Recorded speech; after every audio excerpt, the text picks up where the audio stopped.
Good morning, children. Good morning, ma'am. Morning, ma'am. First period, we started with aerobic respiration. Hope you don't have any doubts regarding the same. So we'll just begin the class by summarizing the points we learned in the previous period. What is meant by aerobic respiration? How can you define it? What is aerobic respiration?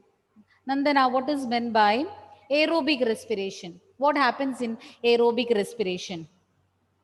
There is complete oxidation of organic substance with the release of carbon dioxide, water, and And energy present in the substrate. okay. And we learned that anaerobic respiration is taking place in cytoplasm, whereas aerobic respiration takes place in, where is aerobic respiration taking place in urine?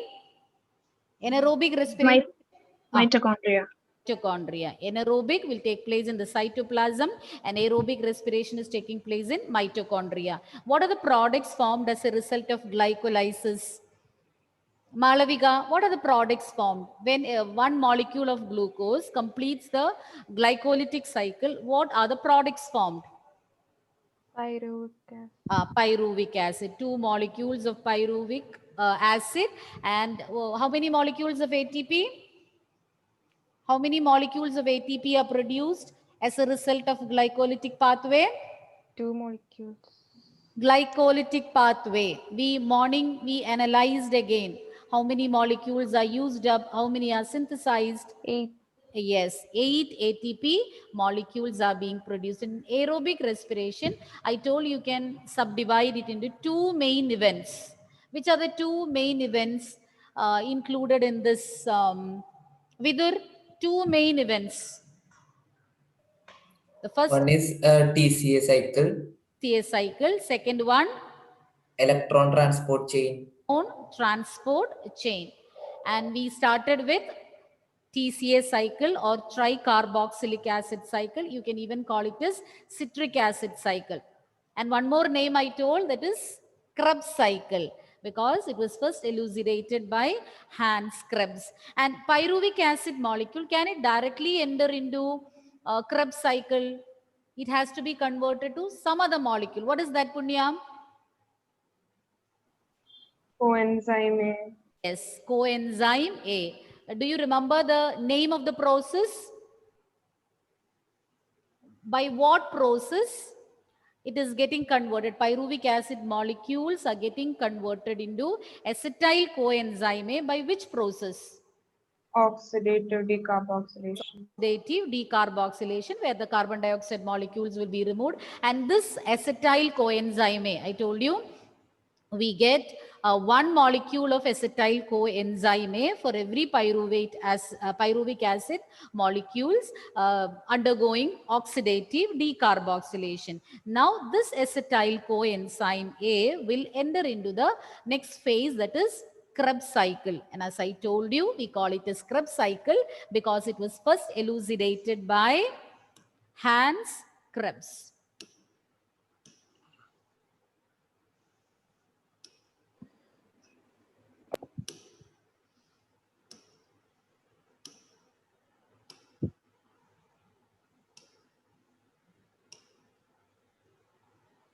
Yes, TCA cycle. So in the caption, I've given the different names. You should be familiar with the different names. Why? Because in the question paper, they can choose any of these names. So you might have learned it as Krebs cycle, but in the question paper, they'll ask you to explain citric acid cycle. So the different names of the same cycle, you should be familiar with. TCA cycle or cycle was first elucidated by Hans Krebs. An acetyl group. Now you know acetyl coenzyme A. We already learned. Just a minute. Pyruvate molecule is getting converted to acetyl coenzyme A by oxidative decarboxylation.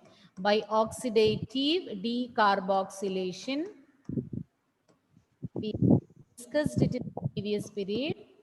Oxidative decarboxylation takes place. Carbon dioxide molecule is removed and it will form acetyl coenzyme A. It is acetyl coenzyme A that is combining. It will condense with oxaloacetate.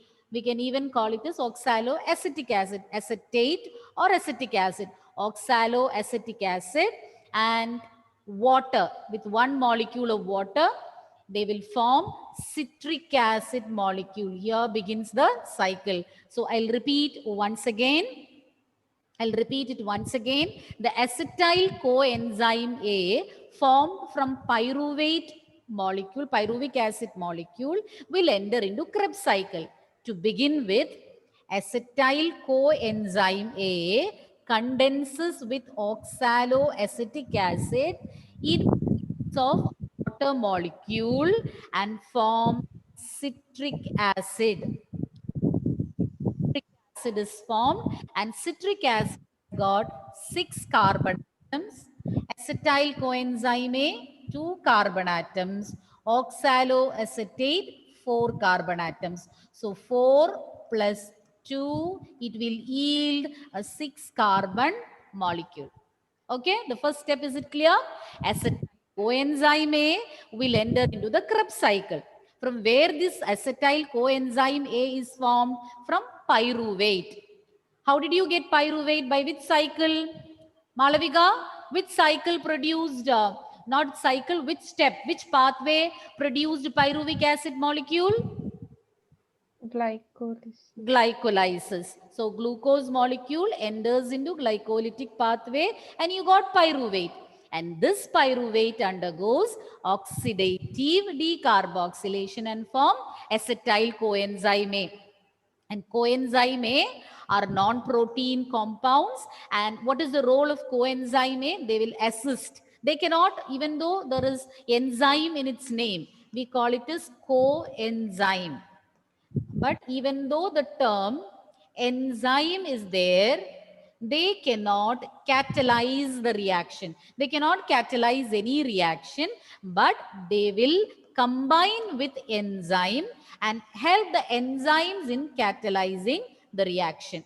So that is the role of coenzyme.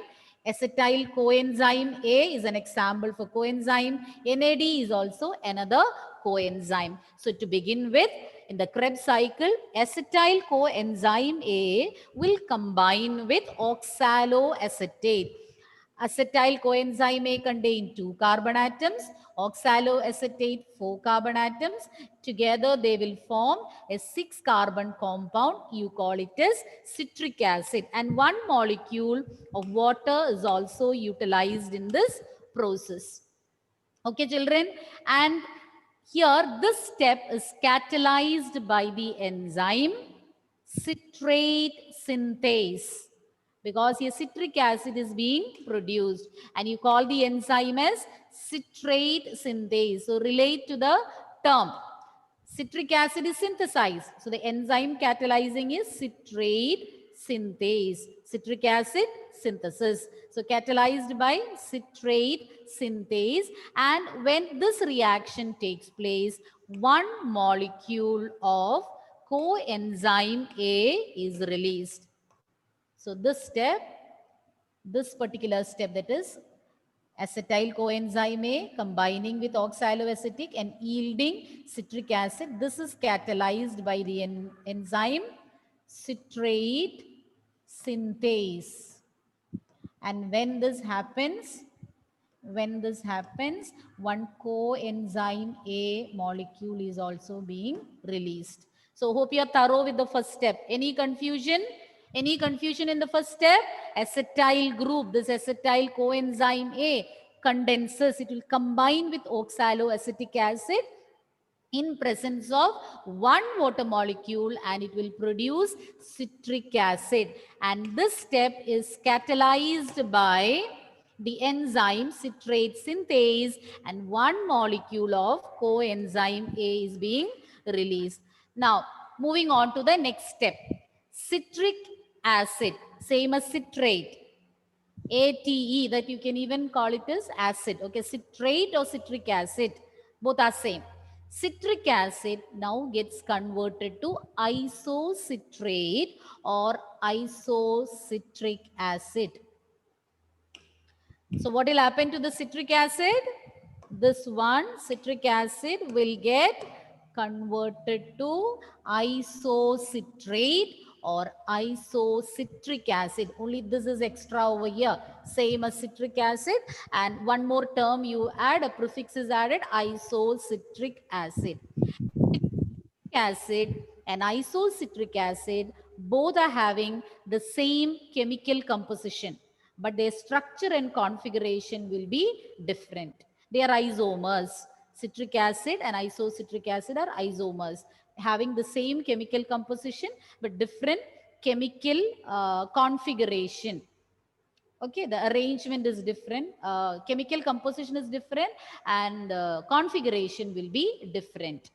So citric acid get isomerized. It will change into its isomeric form, that is isocitric acid. So with that, we have completed two steps. In the first step, acetyl coenzyme A condensed with oxaloacetic acid and formed what?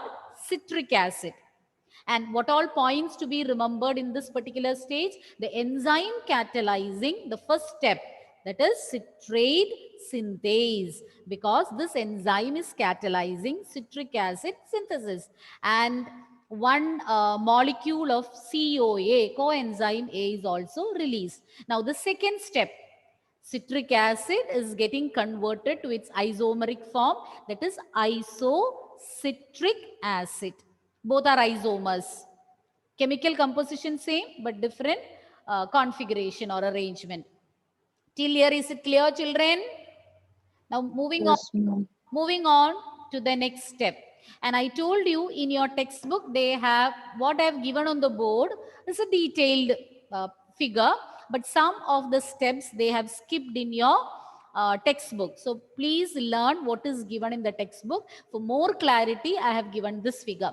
Now, two successive decarboxylation steps follow. Two successive decarboxylation means what? Tell me, what is decarboxylation? DE means removal. Decarboxylation means what?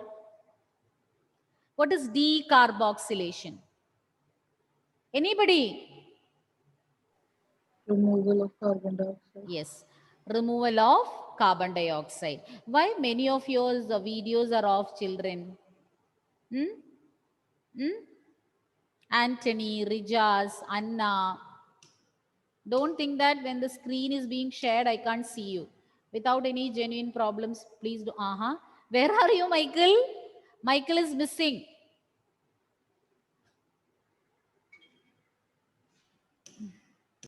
Okay.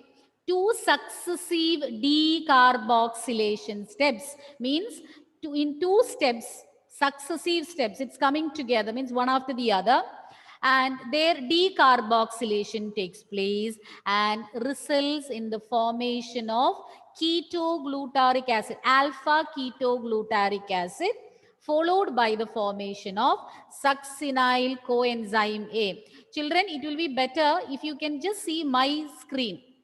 My screen also, I think you can see. Yes, and see on the left hand side of my screen.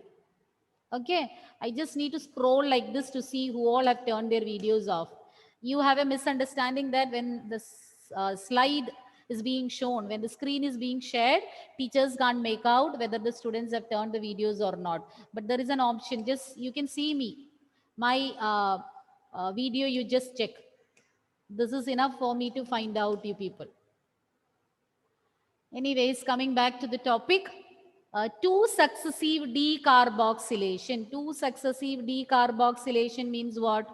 Two consecutive or two continuous steps where carbon dioxide is getting removed. Here, and results in the formation of alpha ketoglutaric acid, then succinyl coenzyme A. Clear, children? So we learned how many steps? The first step, second step, third and fourth step. Any doubt till here? Acetyl coenzyme A condenses with oxaloacetic acid and forms citric acid. And which is the enzyme? Actually, each and every step, all the steps are catalyzed by enzymes.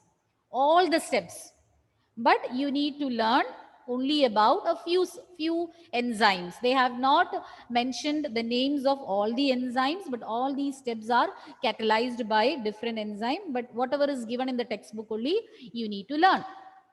So oxaloacetate, acetyl coenzyme A combines with citric acetyl coenzyme A condenses with oxaloacetate and forms citric acid molecule, and they get as isomerized to form isocitric acid, which will be followed by two successive steps where carbon dioxide is removed, resulting in the formation of alpha ketoglutaric acid first, then followed by the formation of succinyl coenzyme A, and this is followed by the conversion of succinyl coenzyme A into succinic acid or succinate.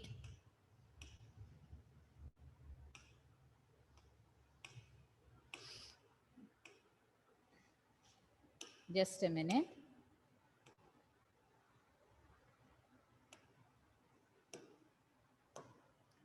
Succinyl coenzyme A getting converted to succinate or succinic acid.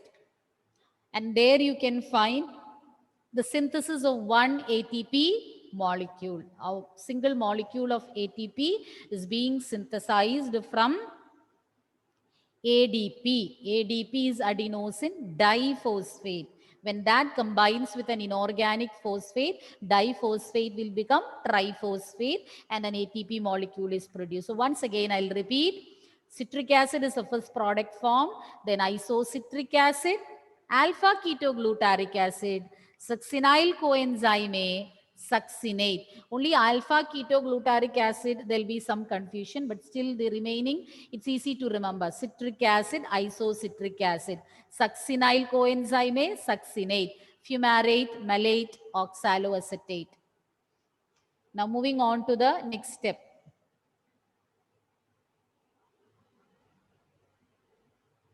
During this process, GDP, during this process, you can see in the figure, GDP getting converted to GTP, where in between alpha ketoglutaric acid and succinic acid. Here, succinyl coenzyme A is not shown. I told you there they have shown us dotted lines. Between citric acid and alpha ketoglutaric acid also you can find dotted lines, because isocitric acid they have not mentioned. Then in between alpha ketoglutaric acid, succinyl coenzyme A not mentioned, so they have given the dotted lines. Then fumarate is not there, so there also dotted lines. So that is enough for you to learn in 11th standard. Now here a molecule of GTP is being produced. Now you might be thinking, what is GTP? GTP is guanine triphosphate, just like adenosine triphosphate. ATP is adenosine triphosphate, and this is okay. During this process, as you can see in the figure, a molecule of GTP is being synthesized from GDP, and they have mentioned here substrate level phosphorylation. Phosphorylation means the transfer of phosphate group from one compound to the other. That is phosphorylation. And phosphorylation will result in the release of energy, release in the production of ATP molecules. Okay. And here it is given substrate level phosphorylation, which is the other type of phosphorylation you have learned. Oxidative phosphorylation. I think in the introduction part we had mentioned oxidative and substrate level phosphorylation. Now let's substrate level phosphorylation. In substrate level phosphorylation, from the compound, from that substrate, directly phosphate group will be removed, and this will be transferred to ADP or GDP and making it get converted to GTP. Directly from the substrate, phosphate group will be released and transferred to the GDP or ADP molecules to make it ATP or GTP. That is substrate level, direct transfer of phosphate group from the substrate to these molecules. GDP to make it GTP, or ADP to make it ATP. Whereas oxidative phosphorylation, there electrons will be transferred. Electron transport chain, already in photosynthesis you have learned, electrons from NAD, H and FADH2, they will be transferred through a series of electrons. That is electron transport chain, and towards the end they'll be transferred to oxygen molecule, and this will result in the release of energy. So that method by means of which energy is released, you call it as oxidative phosphorylation. I'll repeat once again. Here, in both cases, in both phosphorylation, whether it is substrate level or oxidative, in both cases ATP molecules are being formed or GTP molecules are being formed. But in oxidative phosphorylation, from NADH or FADH2, FADH2 you are not familiar with, you will be learning. In electron transport chain, I'll tell you about FADH2. So electrons get transferred from this NADH or FADH2 through a series of electron carriers in the electron transport chain. Electron transport chain, you know, there are a series of electron carriers are there. Electrons will be carried from one to the one carrier to the other. So as it is being passed on, and energy, or finally it gets transferred to oxygen molecule, and that will result in the release of energy. Then you call it as oxidative phosphorylation. Okay, their ATP molecules are synthesized by that, utilizing that energy released by the transfer of these electrons.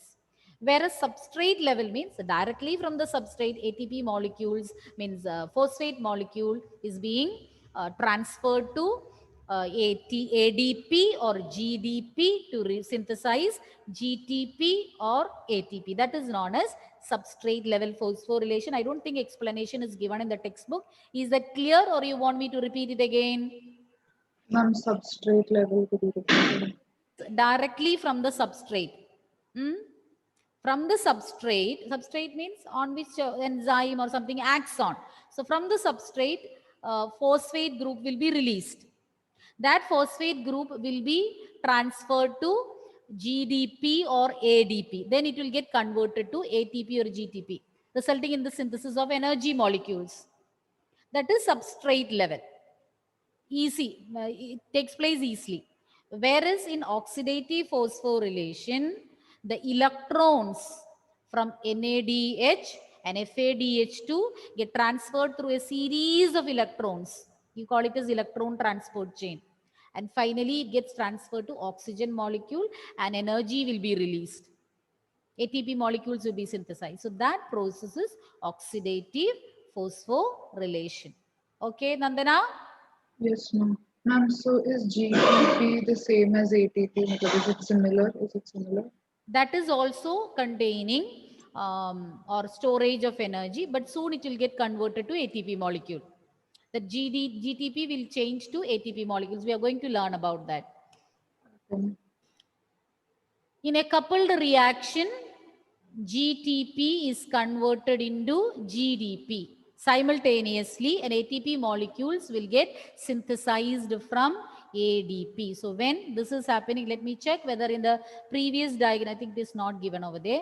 In a coupled reaction, so first of all, GDP became GTP. How? By receiving a phosphate group from the substrate.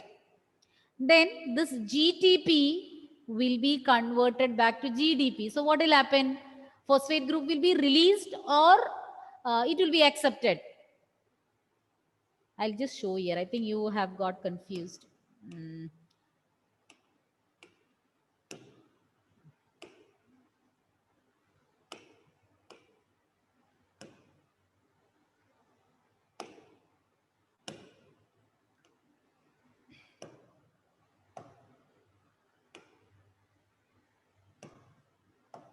Okay, here GDP will be receiving an inorganic phosphate and they will form GTP. Okay, but this GTP will get changed back to GDP, and one phosphate will be released And using that phosphate, what will be synthesized? ATP. That reaction is coupled with the synthesis of ATP molecules. First of all, GTP molecule is formed from GDP with the help of substrate level phosphorylation. But soon this GTP will converted back to GDP synthesizing, resulting in the synthesis of an ATP molecule. Is it clear, children? Did you get the point? Yes, ma'am. Yes, ma'am. GTP synthesized by when an inorganic phosphate combines with the GDP. Diphosphate becomes triphosphate. But soon this GTP will again convert back to GDP. So when GTP, triphosphate becomes diphosphate, one phosphate group will be released. That will be taken up by ADP and it will get converted to ATP. Okay? Yes, ma'am. Okay, only one yes I can hear. I don't know whether others are following it or not. Conversion of one molecule of pyruvate into acetyl coenzyme A yields one molecule of carbon dioxide. See this one. The beginning stage. Starting stage. See, when one molecule of pyruvate is converted to acetyl coenzyme A, one NADH and one molecule of carbon dioxide are being produced. Okay, that is clear. That line is clear. One Krebs cycle yields two carbon dioxide molecules, 3 NADH, 1 FADH2 and 1 ATP. Please check whether what they have given is correct or not. Check. We'll give you some time. 2 carbon dioxide molecules. Krebs cycle, okay? Krebs cycle. 2 carbon dioxide molecules, 3 NADH, 1 FADH2, 1 ATP molecule. Is it correct from the figure? Children, not this part, that is conversion of pyruvate to acetyl coenzyme is not included. So from here it is Krebs cycle. Acetyl coenzyme A condensing with oxaloacetic acid, that forms Krebs cycle. See, is there any correction to be made? Any correction to be made?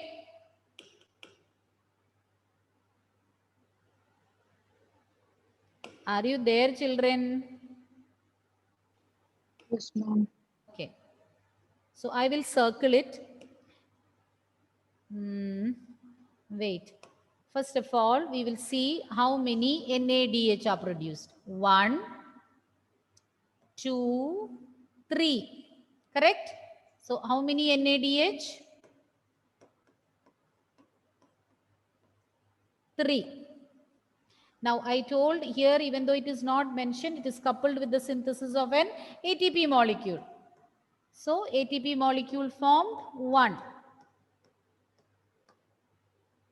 Then carbon dioxide, 1, 2. 2 molecules of carbon dioxide. Then 1 FADH2. Is it correct? Yes, ma'am. 3 NADH, 1 ATP, 2 carbon dioxide and 1 FADH2. Okay, now we'll see this.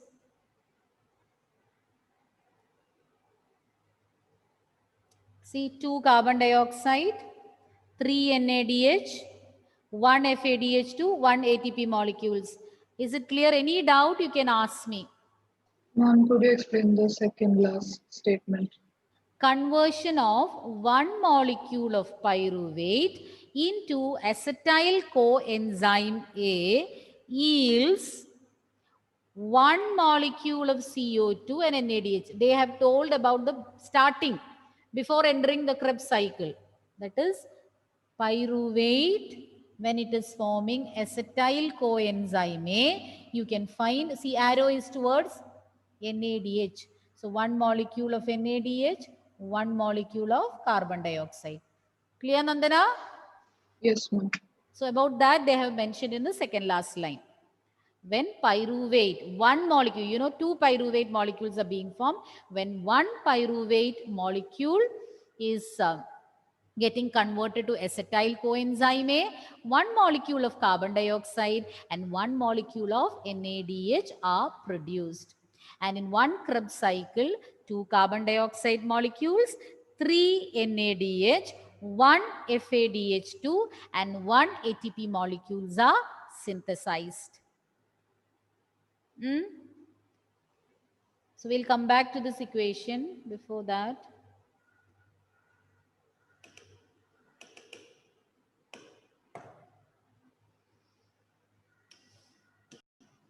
For continued oxidation of acetyl coenzyme A. As you can see in the picture, it's a cyclic process. And if this acetyl coenzyme A should be oxidized continuously in tricarboxylic acid cycle, two things are required. So what are the two requirements?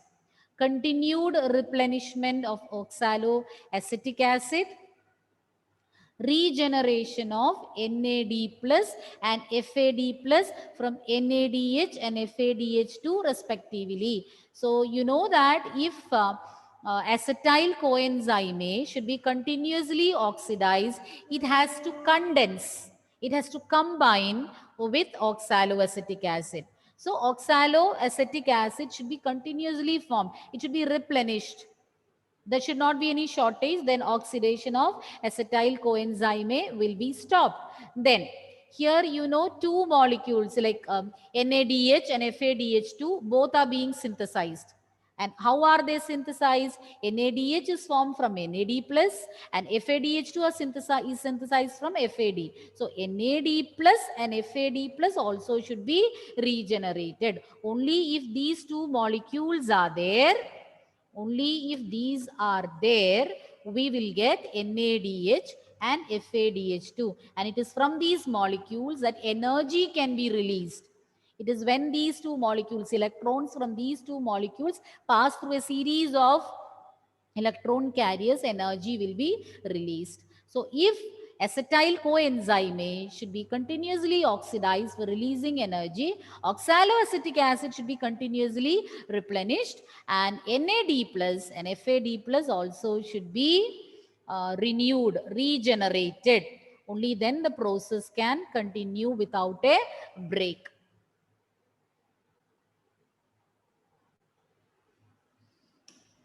Not textbook only, you need to learn. So in the next period, I'll be explaining the expansion of this equation, as well as we will discuss about electron transport chain, which will finally result in the release of energy. Now we have learned about the products being formed. NADH and FADH2 are formed as a result of our Krebs cycle or TCA cycle.